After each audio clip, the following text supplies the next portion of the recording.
On this week's episode of Amari Purple Talk, revisiting the anticipation of the Rainbow Children One Night Alone reissues, books, videos, vaults, even masks. It's all good, folks. Amari Purple Talk starts now.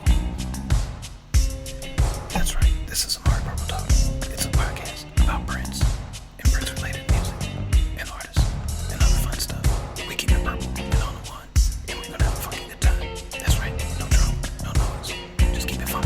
Good God. Welcome to episode 39 of Amari Purple Talk, a Prince podcast where I share my thoughts on the Prince musical singularity. I'm Richard Cole, your imagination funk soloist. Right, let's dive right on in. And today we're going to revisit our anticipation of the Rainbow Children One Night Alone reissues. All right, stuff or places are finally starting to slowly reopen. Of course, that does not include record stores, movie theaters. Some are trying, some necessarily aren't, some just aren't ready yet. And I don't know, I'm going to lay in the cut, kind of just relax and just see what unfolds from this point on. You know, we won't get too heavy into that, but let's get on to the Rainbow Children and One Night Alone reissues, which originally was supposed to come out on April 17th. But due to everything that's going on, the tentative release date is now May 29th.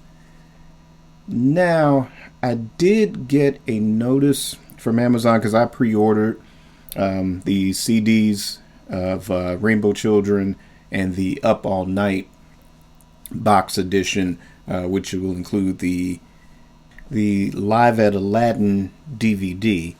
So I got a notice from Amazon email regarding the Up All Night set, saying that was going to be delivered on June 2nd.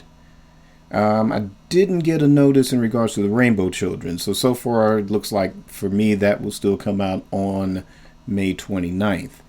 So right now I know things are still kind of in flux. Of course, possibly record manufacturers, and that's both CD and vinyl.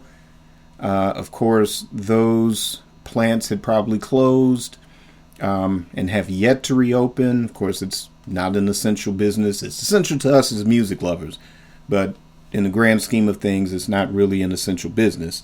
So I'm sure that those plants have been closed, and who knows, depending on what state.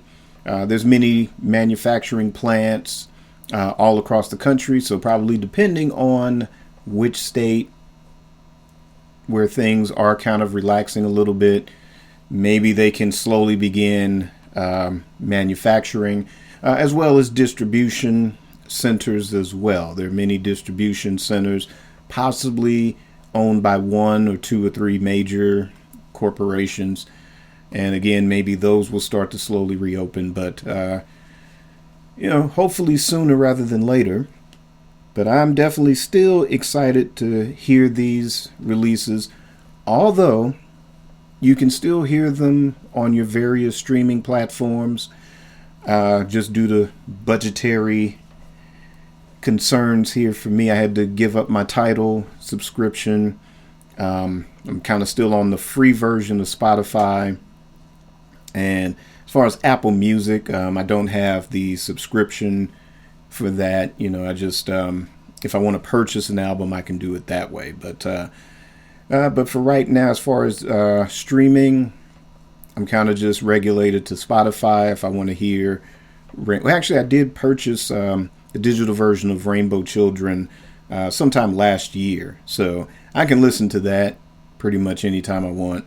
But for right now, like I said, still kind of on that free version of Spotify, and I can listen to One Night Alone live that way if I want to until I get the Up All Night set. So that being said, of course, since we've done a previous episode regarding which version should you buy, this will be sort of an update or recap, and especially since we've gained a lot of new listeners since that episode premiered. Instead of having you go search for that, we'll just recap here. So getting started with what version should you buy. So there are going to be quite a few versions. I mean, you can get them on CD, you can get them on vinyl. Of course, Rainbow Children is a standalone CD. There's the One Night Alone studio album, which I believe you can get on vinyl. Let me pull up my notes here. And scrolling through my notes. And we're actually going to start with the Up All Night with Prince, the One Night Alone collection.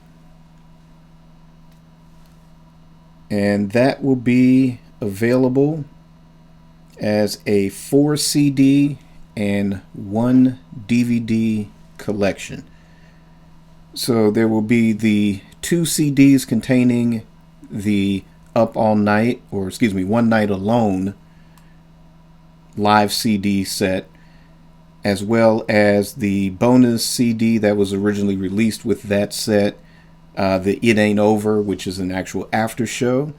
And for a lot of, like I said, newbies that jump on board, if you've only come on board with just the classic material, one thing you were going to discover with Prince was that you just didn't get just a concert.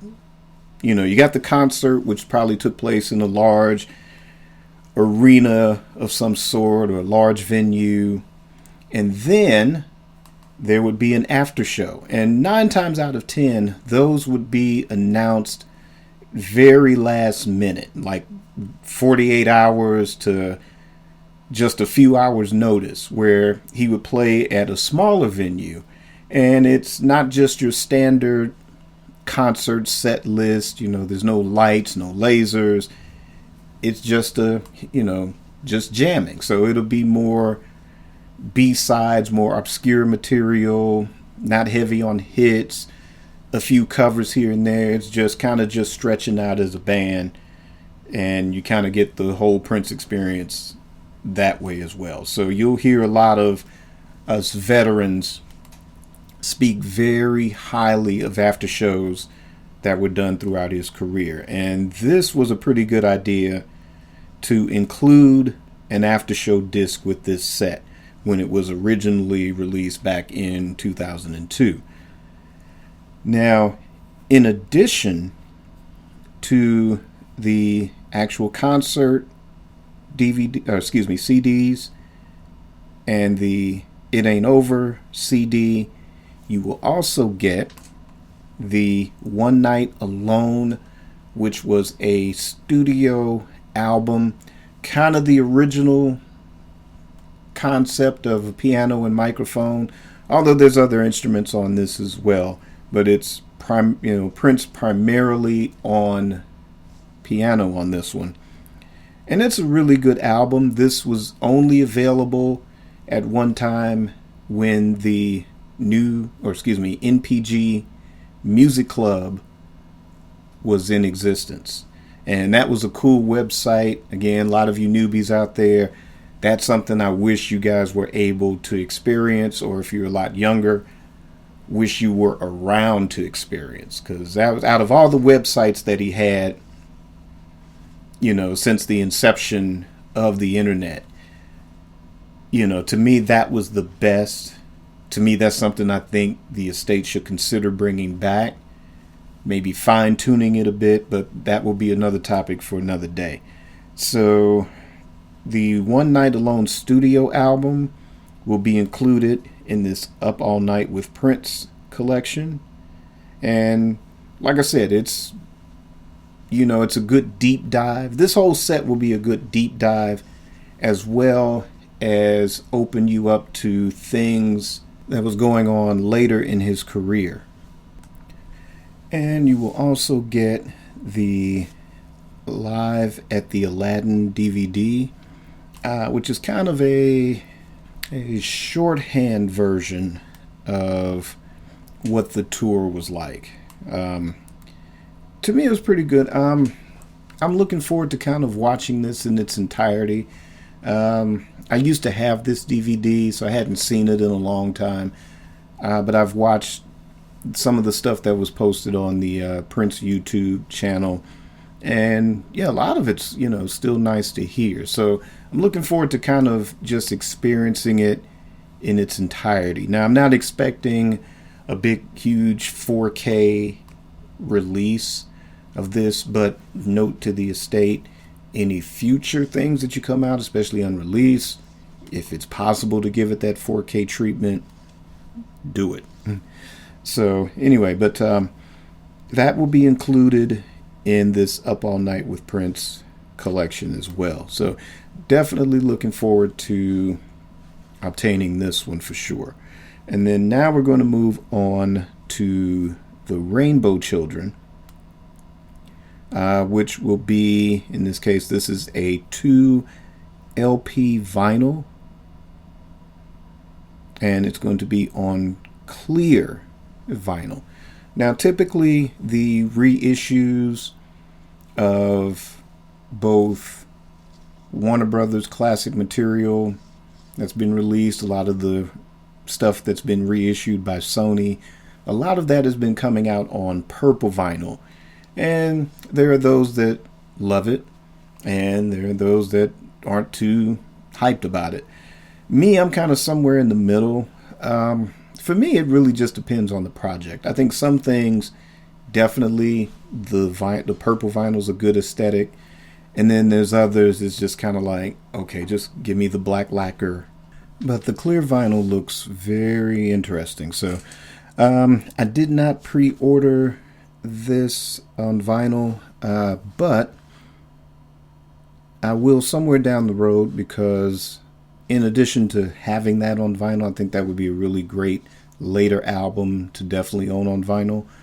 But I also want that turntable cover too, I've got a Led Zeppelin How the West Was Won turntable cover on it, so this would be a nice change of pace. Actually, I don't know, I might start just collecting turntable covers after this. But definitely going to get the vinyl down the road. But I did pre-order the CD. And again, the Rainbow Children was another one that I originally had. So this will be a nice re-addition to the collection here. So again, so that's the Rainbow Children, both on CD, single CD and 2 LP vinyl. And then we're going to move on to the One Night Alone, which is a solo piano and voice album by Prince. And the vinyl will be on purple vinyl. The way this looks, I'm looking at sort of the advertising graphics that the estate released when they did the press release for this.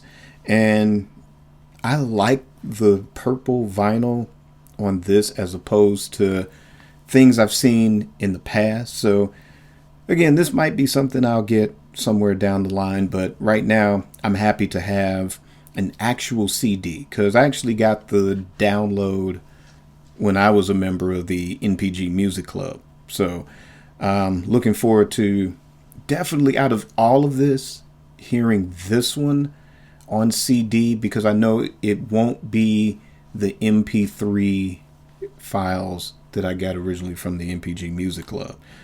So, and to hear this on vinyl, I want to eventually one day hear the difference, which I might do a comparison down the road on how things sound on vinyl versus how they sound on CD, especially as we get things that will be remastered, like the 1999 Super Deluxe, where you get the original master or remastering of the original album. And to me, I kind of, I don't know, it's kind of equal on that one. I like the CD and I like the original vinyl as well. But there are some things that sound better on vinyl, some things sound better on CD, some are equally matched. So kind of hoping to one day just kind of experience, especially something like the Piano and Voice album. That's something, the warmth sound or the warm sound of vinyl would be a very great listening experience. And to hear a good CD remaster or master of this, that would be definitely different than the MP3 version that we've been hearing for so long. So, yeah, again, like I said, I'm looking forward to hearing this when I get the Up All Night set, but definitely this will be another one on vinyl somewhere down the road that I'll get. But let's see, we're going to move on to the One Night Alone Live, which will be a 4 LP vinyl set, which will all be on purple vinyl. And again, as I'm kind of discussing it, like I said, my modus operandi has been just get the CD because it's just a more convenient listening experience, just kind of given my day-to-day, madness.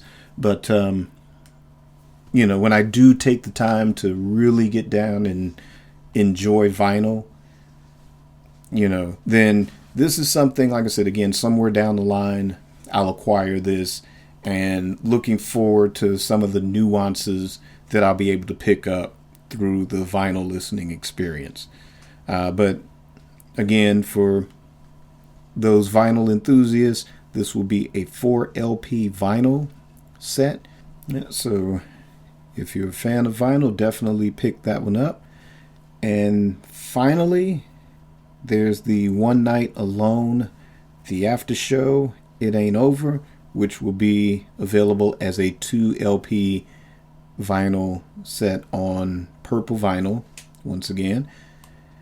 And again, like I said, this one too, this is another one, like I said, just to compare CD versus vinyl, just whatever listening experience that you would prefer, which would kind of give you the most excitement as far as your overall listening experience.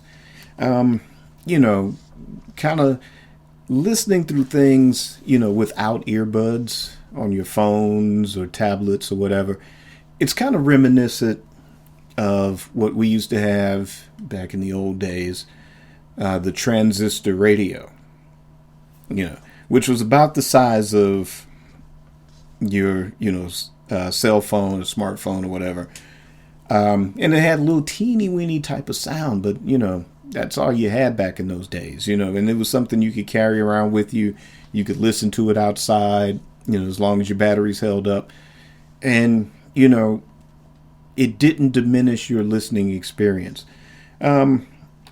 Which, like I said, we have these phones now, and if you're not plugged in with your earbuds or your Beats or, your headphones of choice, then yeah, if you're really an audiophile, you're just really just listening for the immediacy of the access, meaning that you want to hear the song right now, so you just pop it up on your phone. You don't have any earbuds around or whatever, so you just kind of go for it.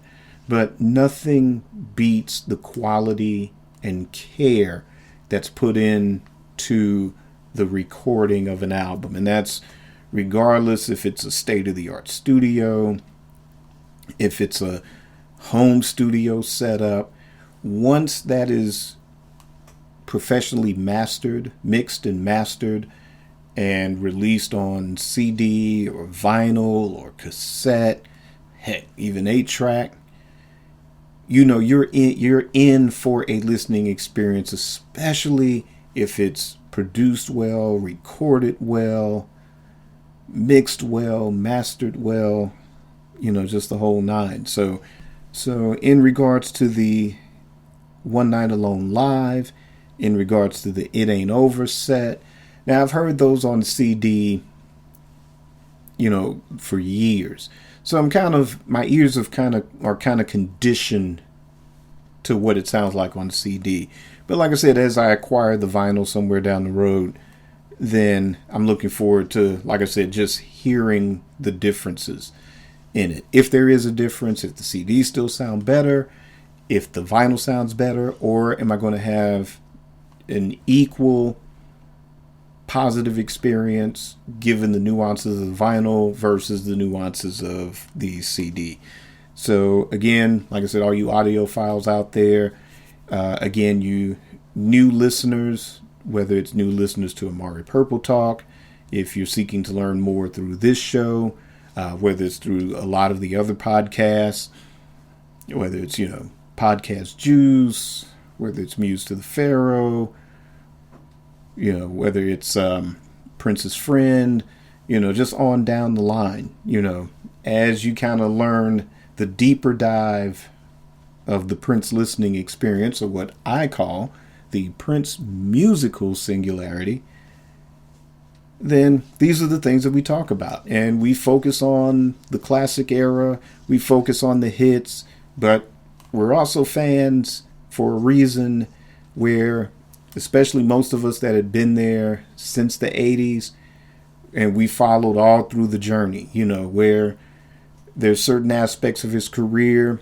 some people kind of dropped off the bandwagon. There's a lot of us that stayed on the bandwagon and tried to keep up. And even if we didn't understand what was happening, we kept up anyway. Or if there was a certain album where it's like, I don't think he hit it on this one, the next one definitely did, folks. So this is what to expect, and there's a lot more to go. A lot more to go. So that's pretty much it in a nutshell. So again, what version are you interested in getting? Are you fans of CDs? Are you fans of vinyl? I would encourage everyone to really pick up the physical media, In addition to that, I would also recommend, if you purchase on Apple Music, definitely purchase, digitally. If you don't want to deal with CDs or physical media of any sort, because this will keep stuff like this coming out. We're going to get into something a little bit later in regards to that, but definitely check it out. Check it out. Like I said, this is some, next level musicianship that's going on. Yes, the hits are great. Whatever point you came in, if you saw the Grammy special, got excited that way. If you guys have been just tuning in based on the Sirius XM, if those two things went hand in hand in your journey, so if the Grammy tribute was your gateway and now you're learning a bit more, if you have Sirius XM, then this is the next level. By all means, if you ran out and bought Purple Rain, definitely run out and buy this. I was disappointed that there wasn't a commercial for this stuff during the tribute. I'm actually the Sirius XM, every time that I've had an opportunity to turn it on, there has been some Rainbow Children and One Night Alone live representation. I've heard cuts from the respective albums on the Sirius XM channel, the Prince channel. And I was like, okay, well, if you're not going to do a commercial, play the songs, because this is going to be physically released soon. But let me know what version you're interested in. Leave me a comment below and let me know your thoughts. And now we're going to move on to our next topic. And I'm calling this next topic Books, Videos, and Vaults. It's all good. Never mind what you hear. And that bit was a quote, based on a quote that Prince made. This was around 1994, I think it was. And he was getting American Music Award of Merit. It might have been even 95, I can't remember. But it was the American Music Award of Merit, and Prince was the recipient that year. And after his performance, during his acceptance speech, because backstory, this was knee deep in the whole name change to the unpronounceable symbol, which was his way of fighting for his freedom from Warner Brothers Records, his contract there, and obtaining freedom of his publishing and his master recordings. So during that time, the perception was, since the albums that were sort of quote unquote contract obligation weren't really selling that well, or, they weren't selling as much as, say, Purple Rain, or, even, say, Prince's least selling albums during his classic period. There wasn't any major multi-city tours. There was some touring in Europe. But the bottom line was that the perception was that he was going broke. And I guess if you look at it from a certain perspective, maybe the money wasn't coming in as much as it had, but the argument was the money coming in, Warner Brothers was taking a lion's share of the money anyway. So fighting for that freedom, then the money that was coming in, even though it wasn't a lot, the bulk of it was starting to go to his pocket. So during this acceptance speech, the quote was, "And to everyone sweating the MPG bankroll, it's all good. Never mind what you hear." So here we are. It is 2020.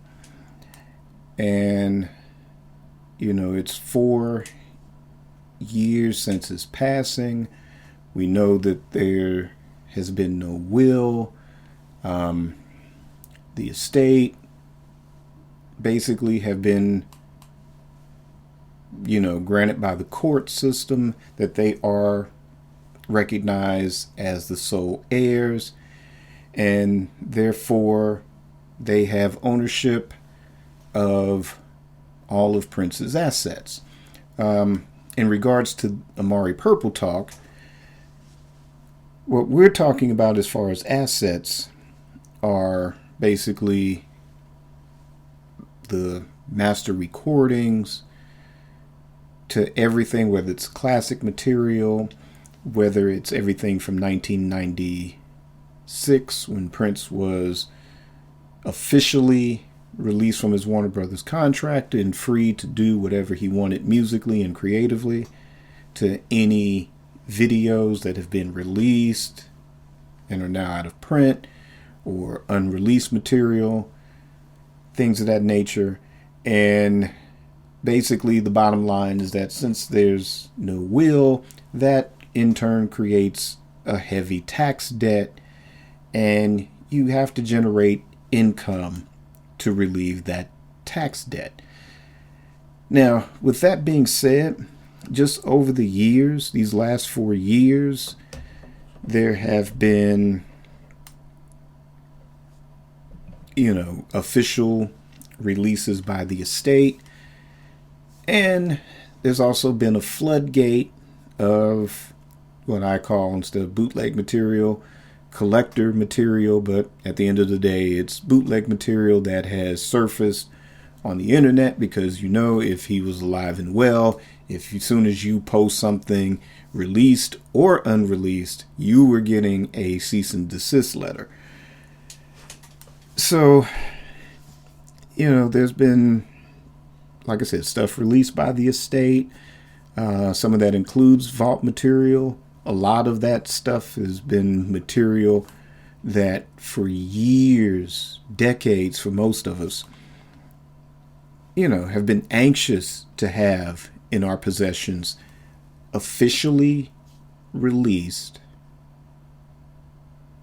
Keyword, officially released and authorized by someone in Prince's camp. So in this case, we wish it was under better circumstances, but again, these are official materials. And again, to all you newbies out there, if you're a fan of anything, whether it's, we'll just say, let's take comic book movies, for example. If you're a fan of comic book movies, then you're well aware of the sort of divisiveness of the fan base. You know, if you're a Star Wars fan, yeah, you've seen a lot of divisiveness over the last 5 years, regarding the handling of Star Wars. Now, in that particular case, George Lucas is alive and well, but yet he sold Star Wars for a good $4.5 billion. And that was his decision to make. And since Disney has had it, they've had success. They've made a ton of money off of it. But the quality control isn't as good as the Marvel films that, Disney also owns that too. So bottom line is that as you are now immersed into the Prince musical singularity here, you're going to see a lot of division amongst the fan base. So whenever there's something that's released officially, some people are going to love it, some not. And that's okay, because music, movies, books, television, entertainment, it's all subjective. So what you would like, I might not like. And what I like, you might not like. And that's cool. And that is definitely cool. But, and granted, as a fan base, we emotionally react to things. I, as well, emotionally react to things. So, granted, if something comes out that it's like, oh, they shouldn't have done that, I wouldn't have done that, blah, blah, blah, blah, blah. Or my personal favorite, it's not when Prince would have wanted. Well, let's put it this way, folks. A lot of us aren't, knock wood, thankfully, a lot of us are not in the position to have to deal with, say, a family member, and you have to deal with the sort of whatever it is, financial affairs or any affairs once they've passed. It's emotional. And like I said, you're dealing with the situation.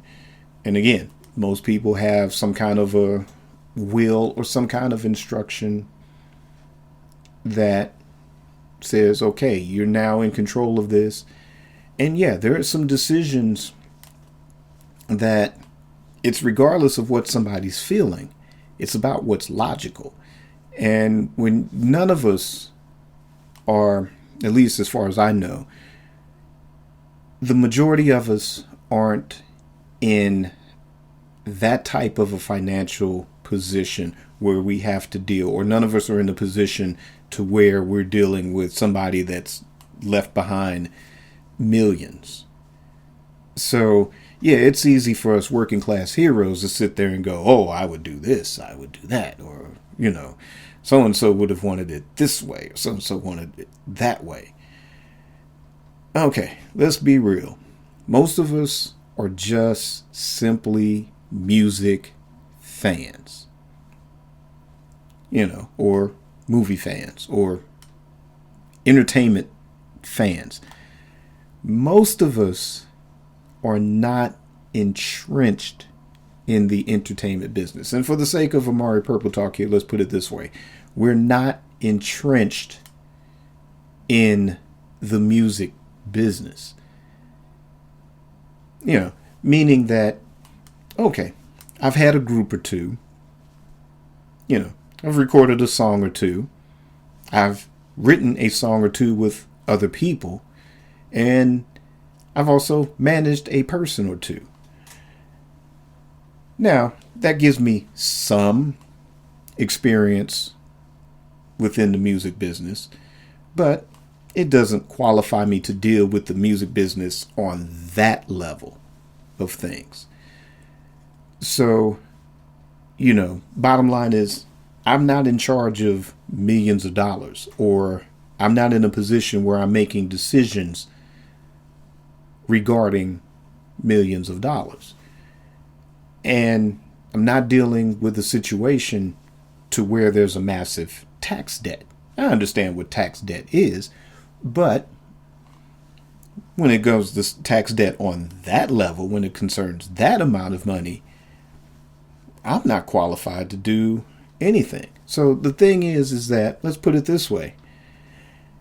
For those of you holding tight to the, well, he wouldn't have wanted it this way, he wouldn't have done that, that's simply because he was around to make that call.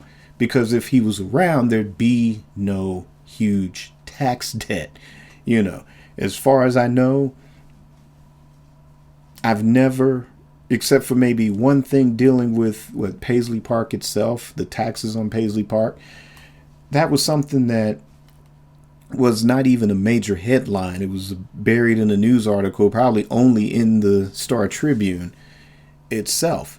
And as far as I know, that article, a follow-up article, never appears. Just like, oh, well, this is something that they reported on regarding the taxes on Paisley Park. And I'm sure that was something that a European tour or a couple of stops in a few U.S. cities, you know, I'm sure it fixed it. So when, yes, he's around, of course. So he was in a position, if he didn't want a certain thing, he was around to make sure that that certain thing didn't happen. Now, with that being said, there's also magazine interviews. There's also footage of him being interviewed. And when the question of the vault would come up, what was the answer? The answer was, somebody is going to have to deal with it. It won't be me.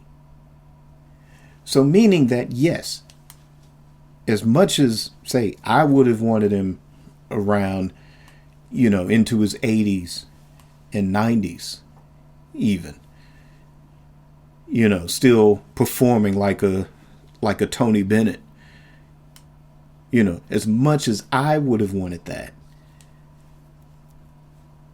if that would have been the case, then definitely, you know, then we'd be getting just new music from him and we'd all be happy. You know, there's certain albums in the 21st century that I'm not a fan of, and we've talked about that on Amari Purple Talk for a few episodes. Now, granted, a lot of you out there have convinced me to enjoy 3121 as much as musicology. But it's going to take a whole heck of a lot of convincing, you know, for me to enjoy the Planet Earth album. Plain and simple. So, you know, again, there were, you know, Artificial Age is actually my favorite 21st Century Prince album, period. I enjoyed Hit and Run Phase 1. A lot of people out there aren't too keen on that one. Hit and Run Phase 2, aesthetically, organically, I enjoy it.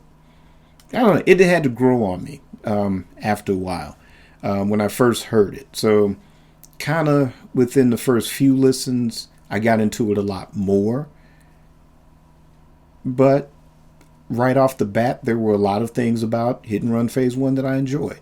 So I'm kind of rambling here on this point, but all of that is to say that if he was still around, there would always be new music. So there would be no need for the vault.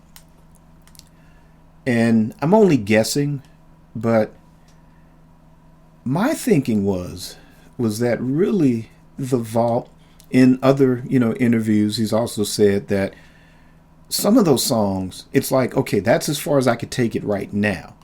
So 10 years, 20 years, 25 years later, whatever, maybe the inspiration or the idea will hit to where, okay, let me pull this out. Now I can take it further to where now it's ready. You know, maybe it's like, oh, maybe I'm a little too far ahead of my time on this one, but now this is ready. And that's cool too. and we would have gotten some nice gems.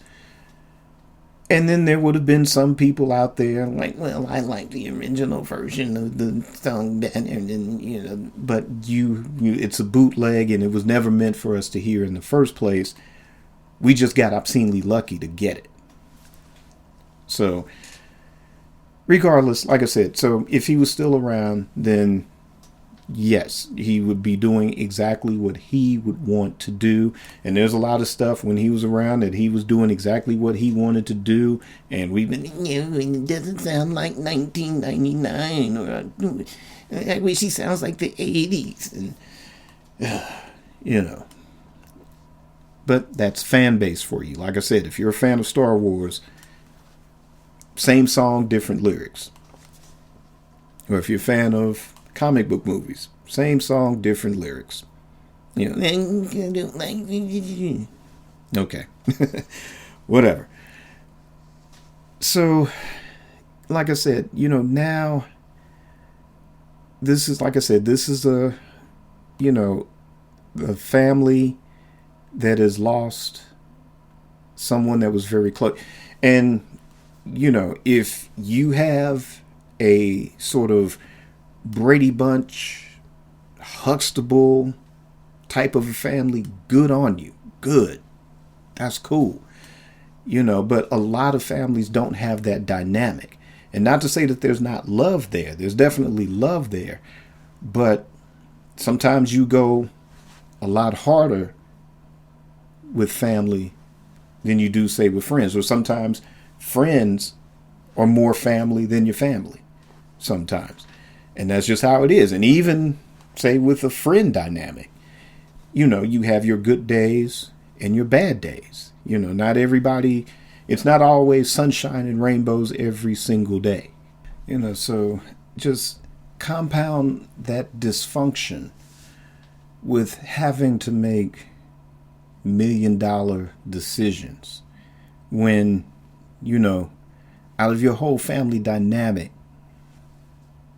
only one of you was the one making those $1 million decisions, while everybody else was doing just kind of their own little 9 to 5 and having their own existence or living their own existence. You try to sort that out. Like I said, not sure what level everybody's on that listens to this. I'm not sure what level everybody's on that are Prince fans or music fans in general. But I'm going to go out on the limb and say a lot of us aren't out there making $1 million decisions every day, so, or at all. So to sit back and sort of play, armchair entertainment lawyer or armchair manager and say, well, yeah, he wouldn't have wanted it this way, or he wouldn't have done. Right now, that's irrelevant. And again, at the end of the day, we're just fans of music. And again, I don't know what Beethoven would have wanted, but there's symphony orchestras, there's soloists out there that perform and record Beethoven compositions all day, every day. And remember, copyright law really didn't come into existence until around 1923. So again, there's symphony orchestras around the world. There's soloists, whether it's piano or violin or some type of reed instrument, that's performing or recording Beethoven. And now, classical music doesn't necessarily sell as well as contemporary music, and that's your rock, hip hop, R&B music. Jazz music makes a lot more money than classical, I would assume. But the bottom line is somebody's making money off of putting out an album of Beethoven compositions. Somebody's putting out an album of Mozart, which I have only one Mozart CD in my collection, which, somebody got paid for that. So, to sit there, isn't that Beethoven? Beethoven didn't live in the 20th century, let alone the 21st century, where intellectual property is the absolute new currency. I mean, since the age of recorded music from the early 20th century, nowadays your whole intellectual property, anything that you can create, that's the new currency. That's why there's this like sort of the branding wars have begun, so that's why now there's whole companies. It's like, oh, well, let's create your brand, so it's not enough that, you're an artist. Now you got to be on a t-shirt, now you got to be on a coffee mug. Now you got to do this, or now you got to be placed in a commercial, and now you have to be placed in a motion picture, just to keep money rolling in, and, there's a lot of artists that just aren't here anymore. But yet again, there's generations of people that discover that, meaning that, like I said, I wasn't around in the 1800s, but I have a Mozart album. Why? Because I like how it sounds. I wasn't around back then, but I've come across it and I enjoy it. I was fortunate enough to be on the planet when all four Beatles were alive. Granted, they weren't together as the Beatles anymore, but that's amazing. There was a James Brown that was walking the earth. There was a Michael Jackson that was walking the earth. But there are generations now that are discovering this music. And it has to be there. So if there was no accessibility to the music, then how would Prince be remembered 100 years from now, 200 years from now? 300, 400 years from now, when we're all flying around on the Starship Enterprise and it's computer, play Prince, Purple Rain, 1984. What are we going to, how is it going to be remembered if, we're going to abide by his wishes and just not put anything out ever. We're just not going to make any money from it because that's what he would have wanted. And come on, give me a break. Like I said, there's evidence that he said that because of course he's not going to be around. So of course he's not going to be making those decisions. But he was very adamant, because even though he didn't have a surviving heir, a true legitimate heir, at the time, there's the Hit and Run concert, where right in the middle of it, he makes that, big speech about ownership and how, his children, because he was on his second marriage at the time. So, of course, I don't know if there was talk about other children or anything, about that, but that was on his mind. The possibility existed that there was going to be somebody to protect and carry on the legacy. That was what he wanted. Yes, in his lifetime, because, hey, he, in his mind, and it was justified, and there's no arguing against it. Yes, he was genius enough to consistently put out new material, whether you liked it or not. Like I said, there's been albums where it's like, okay, there's some good stuff on it, but it wasn't as good as the last one, but definitely the next one did. It was just a matter of if one didn't hit, all you had to do was sit back, wait another year, and he was going to drop something heavy. And few artists can lay that claim to do that consistently over 20-year time period. There was a period where in the 80s, to a lot of people, especially like the mid to late 80s, kind of going into the 90s, Paul McCartney couldn't buy a hit record, or an album that was critically acclaimed, or even, well loved by the public. Maybe by the late 90s, he kind of, regained his footing, but that happens to a lot of artists. But with Prince, there was no slump, no legitimate slump. Like I said, there was an album that maybe didn't quite take to a lot of people. But again, the next one, like I said, even though it wasn't in the eyes of the mainstream a million seller, it was damn good to us, deep cut fans, for sure.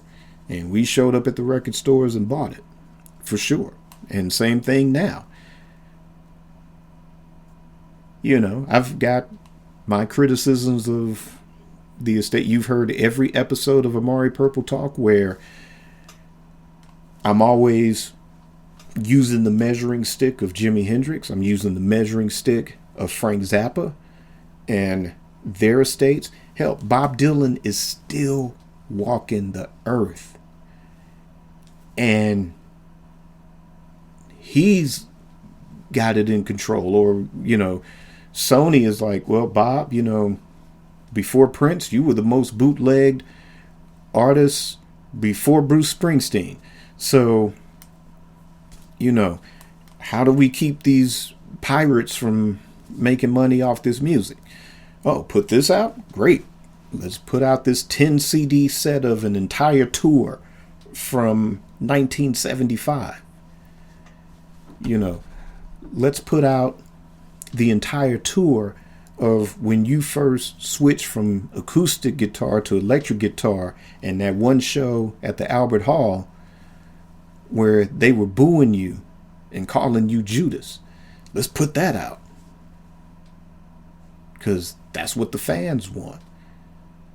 And we'd rather have them get it in good quality at fair pricing than to have, some loser in a basement somewhere cranking out these bad quality, cassettes, vinyl, hell, MP3 files. Instead of that loser making money and ripping off diehard fans, taking advantage of their enthusiasm and their need, let's give them the product directly and good sound quality, the best that we can make it, depending on the source material. So there's that. And then finally, there's books. Yeah, because when he was around, he had everybody on lockdown. It's like, no, I'm private about my stuff. So guess what? We're going to have you sign this little non-disclosure agreement. So while I'm around walking the planet, you can't come out with the book. Hence all this lemon cake controversy. Because what's coming out now is that he didn't want Sheila E. to put out this book. She put it out anyway. But everybody else was like, nah, we're not going to call you out like that. But since he's no longer here, again, one of two things are happening. Number one, that there are entities that were never, ever privy to what was going on the inside, or were never part of the inner circle anyway, that the whitewashing was starting to take place. It's starting to take place. You turn on one of these god awful documentaries on some of these weird cable channels, where it's like it's not interviewing any band members, any managers. It's not interviewing anybody that's anybody. And or if it is, they take clips from other places, but then they get all these, experts. And basically, bottom line, people, if you want to be an expert, get you, or any subject, get you 3 books, read them cover to cover more than once, and then there's some website you can go on to and, get a certificate, and poof, you're an expert. And then this gets you on a lot of these news shows, whenever something happens. We've dragged this person out for blah, blah, blah, blah, blah, blah. And you're like, who's this person? Yeah, so there's that. So there's the whitewashing where it's like, well, I think Prince, he had a problem with, and he had surgery, and that's why he was taking all these pills. And da, da, da, da. Okay, yeah. Who are you again? And, where did you get your degree? Yeah, okay, all right. And you played one instrument in which band? Let's see. I don't remember seeing you at the concert that time. You weren't even in the audience. You're who? And you're what? Okay, whatever. Moving on. So, yeah. So, I mean, that's number one. The whitewashing has taken effect. So, a lot of these books that are coming out now, it's bringing a balance to the force, so to speak. It's like, okay, here's Morris Day. And again, there's the criticism. He's just cashing in. Dude makes a significant amount of money touring with the time. Okay? You don't see this guy at Burger King flipping burgers or anything like that. He's in a comfortable position to make enough money as Morris Day. Now, yes, could he have stood to make more money? Yeah, if the time was able to be the time without the confines of Prince after, say, 1984, and I mean not just as a touring ensemble, but say the original 7 really buckling down, throwing egos out the window, and being a bona fide self-contained band, then yeah, definitely they would have been raking in a lot more, well, as the time or Morris Day would have been raking in more of the millions. But bottom line is that I don't think he necessarily needed this book as far as money goes. Yeah, the money's a plus, but in reading that book, to me, that was dealing with the loss of a best friend to me. And again, there are days, I'm sure, I'm sure there are friends and there are relationships out there where it's like, we've never argued a day in our lives. Well, probably not a knockdown, drag out, but I'm sure you disagreed on something. And it probably only lasted 5 minutes, but you disagreed, But like I said, sometimes love, relationships, friendships, family, whatever, they're those deep cut moments, and they either cause a rift or an estrangement, or it's a thing just on a particular subject. You disagree, but you agree to disagree, but it pisses you off. And then in this particular case, it's friendship and business. And it's hard to do it's hard. Just, again, look at Lennon and McCartney, for example. Probably 2 of the bestest friends in history. And just look at what the breakup of the Beatles did to them for at least 4 or 5 years.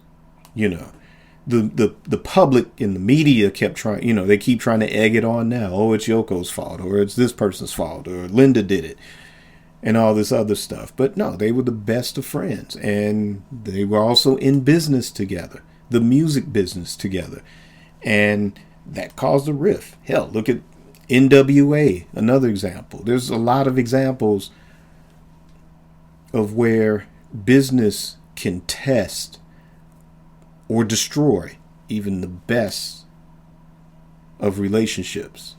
It can destroy the best of marriages. It can destroy the best of whatever with that. So again, us playing sort of armchair psychologists, it's just not our place to say. We can have our opinions, which is cool, we have the freedom to comment or whatever, and that's cool. But just keep it in the context of, yeah, if you would actually end this with somebody, even with the best of intentions, that industry eats up the best of them. Otherwise, Prince would be here and we wouldn't be having this discussion. So, I think for the most part, some of it is that, and some is just telling, and you got to look at it this way. Some, it may be a cash grab for some. We'll see. I have yet to see one. I guess the fact that I personally don't have the Shilley book, I'm not really sure, but I don't know. For me personally, that's just the vibe. I don't have any substantial evidence or anything, but from things that I'm seeing that's coming out now, I kind of get it, because I was surprised, like, this is happening in Prince's lifetime, But, and then too, maybe something like that was like, oh, this is something I couldn't stop, or I had no control over. Okay. And I'm not agreeing with this. Okay. Let me, and I got so-and-so over here talking about they want to get a hold of the vault and protect it. Okay. Well, let me come out with my own book, and I think maybe that was part of the reasoning behind it. Let me tell the real. So that way that just shuts everything down. It's not probably going to stop everybody, but at least you have that balanced perspective and you do have that opposing view. As they say, the truth is dependent on a certain point of view. So maybe if we had gotten a full completed version of The Beautiful Ones, then that would have been that balanced perspective. Unfortunately, it just wasn't meant to be. But all this, the books that are coming out. I know Brown Mark is coming out with a book. I've seen on Facebook where I guess Michael Dean has an advanced copy of it. Lucky. But, he says it's going to be heavy. It's going to get into some territory. And some people are going to be, he's just bitter. And, I don't want to crap on people of history, but there are no saints among us. In fact, sainthood is something really just concocted by the Catholic Church anyway. So not everybody subscribes to the idea of sainthood anyway. But as long as we're human beings on this plane of existence, we have to deal with balance. So we're going to have good days. We're going to have bad days. We try to go into every day and every situation with the best of intentions. And I know I deal with this a lot on my, what I call my essentially non-essential gig, quote unquote, day job, folks. But, you go in with the best of intentions. But for me, I deal with, I would say 80% of the time, elitist assholes or idiots. The other 20% are very genuine human beings. Last few weeks, I've been placed in a different situation where I've encountered genuine human beings of, across the board. It's not just one race. It's not just one, group of people. It's, genuine human beings. But for the most part, on a daily basis, like I said, I deal with elitist assholes and idiots. And like I said, you go in with the intention, because it's like, really, I think about, okay, I really would rather just be writing a song right now. I'd really rather just be writing a comic book right now. I'd rather do this podcast every day. But, like I said, responsibility is responsibility. And, that's a work ethic, that's been instilled into me since childhood. So, no stranger to work, folks. But, you go in with the best of intentions. and you want to just be good and nice to people every day. But when you're dealing with elitist assholes and idiots, then it turns into you're now on the defensive, and you really you can't be no punk doing what I do. You really can't. And that's the thing. It's like, I'd rather have you pissed off at me for doing my job than for me to play myself trying to be your friend. So, that's just how life is. That's just a reality of dealing with this plane of existence.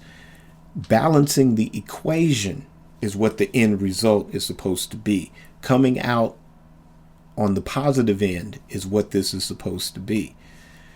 And like I said, we've all got our, various relationships, and you're dealing with balance. You're dealing with polarity. And for all the accomplishments that Prince has done, which is amazing. If there's an example for creating your own reality, that's definitely should be one of the top 5 examples on this planet that we should strive for. And I mean, not to say not all of us are musical geniuses, but just whatever you dream of in life, that should be the example, to set for that type of excellence in that. Is it easy? And again, the music business, the entertainment industry, Hollywood, whatever, conspiracy theories aside, bottom line is that that's a business. You can't be no punk doing it. You really can't. And sometimes, whether some people, you got to make the hard decisions. Sometimes you have to make the hard decisions. Or, as I say, sometimes you got to roll that hard 6. And that's the thing. It's not personal. It is business. But feathers do get, ruffled. Things get taken out of context, or things just plain piss you off, because it's like, damn, how do we're close. You can't treat me that way. But that's what happens, And a lot of times these books are just venting, or they're telling what happened in that moment. It doesn't mean that they still hold those grudges or whatever. It's just that they're relating their reaction to what happened in that specific moment. And a lot of it's exciting and interesting and cool to get into. But the bottom line is that, hey, if you think it's a cash grab, you don't have to buy the book. But you're not, you don't have a hand in that person's pocket that's writing the book. You don't have a hand in Prince's pocket. You're not going to be able to put on a cape and be a hero and save the day in that situation. If you don't like it, just don't buy the book. If you don't like it, just don't buy the record. If you have everything in the vault in your collection, good for you. Good for you. But, again, a lot of these, so-called armchair engineers out there too, it's like, fine, if you got a hold of a crappy bootleg, or if you were able to remaster Purple Rain and make it the best remastered version on earth for you, go right ahead. But, at the end of the day, this is first and foremost somebody that has lost a family member, period. And they've been thrust with a responsibility. Like I said, even someone like me with my minimal knowledge of the music industry, it would be heavy. I can make recommendations, which I do on this show every week, with the Bite the Boot segment. And like I said, I hold Jimi Hendrix as that signpost. I hold Frank Zappa as that signpost. Like, this is how to perfectly handle an estate. This is how Prince releases should be. This is the measuring stick. But I'm not part of that equation. So, cool. they're doing the best that they can given with the circumstances that they've been dealt with. And, like I said, it wouldn't be easy for anybody. It wouldn't be easy for you either to have to deal with that. On top of that, and the weight of emotion of loss on top of that as well. There's, like I said, you could sit there and be in your basements and go all day, every day. But if it was you in that equation, it wouldn't be that easy. Because at the end of the day, you would still have to eat. And like I said, a lot of us aren't multimillionaires. That's like where this responsibility is now thrust on you and you just got a few extra million. No, you basically living paycheck to paycheck and still having to make those decisions. And to have it be a situation to where, again, the lawyers are making money, or the bank is making money, the tax man is making the money, and then these people are having to make little side deals just to get some quick cash, a quick million or two, so they can survive long enough so when all this clears up, they'll be able to finally reap the benefits of a Janie Hendrix, or the family of Frank Zappa, or heck, even the family of Tom Petty, because the family of Tom Petty were bickering big time. And now they've put their differences aside, and now stuff is starting to come out with Tom Petty. So, I mean, it's not easy. So, it's all music. It's all subjective. It's just an artist. It'll be all right. It's all good. Never mind what you hear. So, that is going to end this episode of Amari Purple Talk. So tune in every Monday on your favorite podcast platform. If you're listening to this on YouTube, hit that like button, hit that subscribe button, hit that notification bell. Also, too, check out all of my projects on www.amaricommunications.com. Get you some Amari merchandise. There's Amari Purple Talk t-shirts, coffee mugs, and there's also other Amari themed merchandise. Especially check out the We Funk t-shirts. If you've been listening for a few episodes this year, there's a snippet of a track I'm working on, which is actually called We Funk to the Last Band. I'm still working on getting that track finished and get that out to you guys as well. And some other sound snacks for you as well. So be on the lookout for that. Also, check out my What's in the Crate blog article that's on WordPress. So the link is in the show notes here. So definitely check that out. Especially the one on Parade, all the Prince fans. Also, too, I give Prince a lot of mention in the blog I wrote about Rufus and Shaka Khan's Rufusized album. I will be working on another Prince vinyl for the blog. Look for that in the next few weeks. I'm behind 2 articles, so give me some time. I'm going to get those finished. Other than that, you can find me on Twitter, RichardCole_now, on Instagram at RichardCole_Amari. And thanks for tuning in. I enjoy doing this each week. Like I said, I wish I could do this every day. Oh, and one last thing too. Check out the Print Estates website. They are now selling Prince-themed masks that you can order. And if you buy one, they will donate the other one. They'll donate the matching one. So that's getting more masks to people out there as well. This, we don't know what's going on. We don't know what we're dealing with. There's nobody that's going to give you a straight answer about anything. I would say this, bottom line, to quote Song from Positivity: hold on to your soul. We got a long way to go.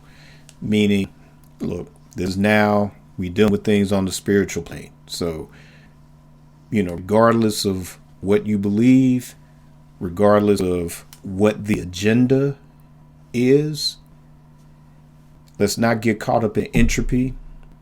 Let's not let our emotions get the better of us. Either you were dealing with being stir crazy, for being cooped up for a while, to where, we're on these front lines out here. We're not knowing what we're dealing with.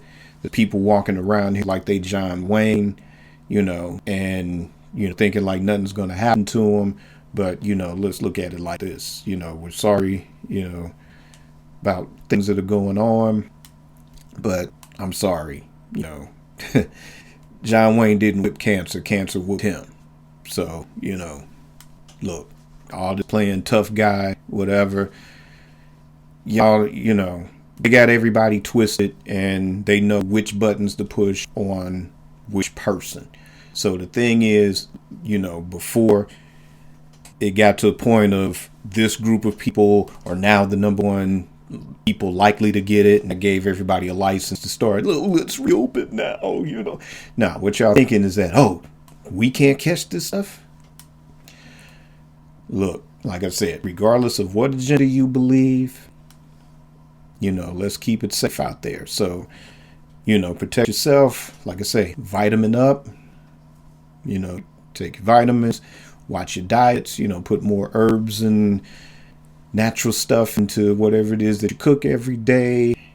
Let's balance this equation. Let's definitely do this because we got to survive, folks. We definitely have to survive. So, like I said, regardless of whether you think it's a hoax or whether, you being cautious, overly cautious, the bottom line is, since no one's giving you a straight answer that's supposed to give you a straight answer, if you're not hearing, well, I'm speaking to mainly people on this side of the pond here, because it seems like, all the other countries, they seem to be getting the point. But here, there's always this thing where there's always something that's going to cause some division.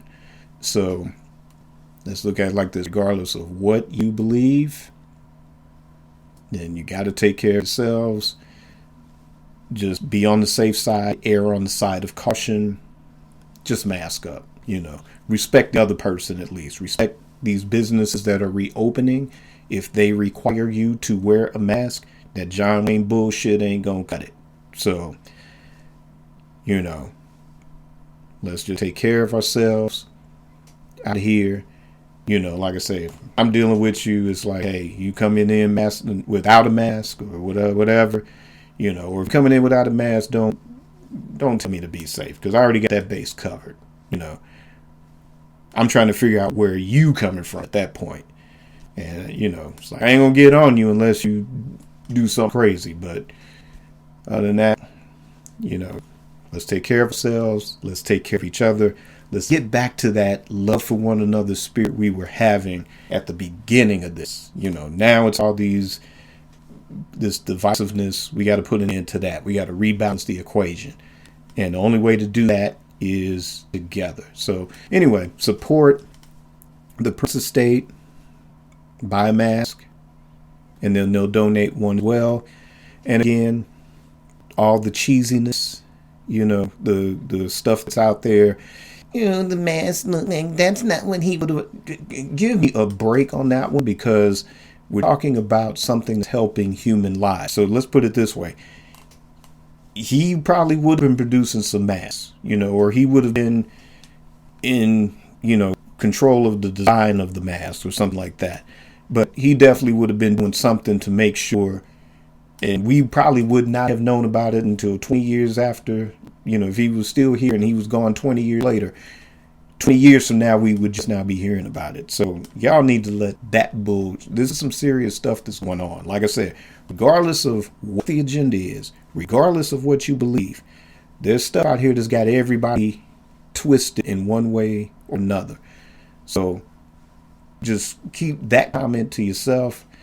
Like I said, the only way we're going to get through this is together. So yeah, definitely in this particular case, if nothing else, beyond music, beyond, what hairstyle Prince had, beyond how thick the high heels were, all of that. This is beyond that. This is about something that's helping people make a difference. And, commending the estate for, taking the initiative. Now, if there's other people out there, I've seen a lot of people with Prince theme masks as well.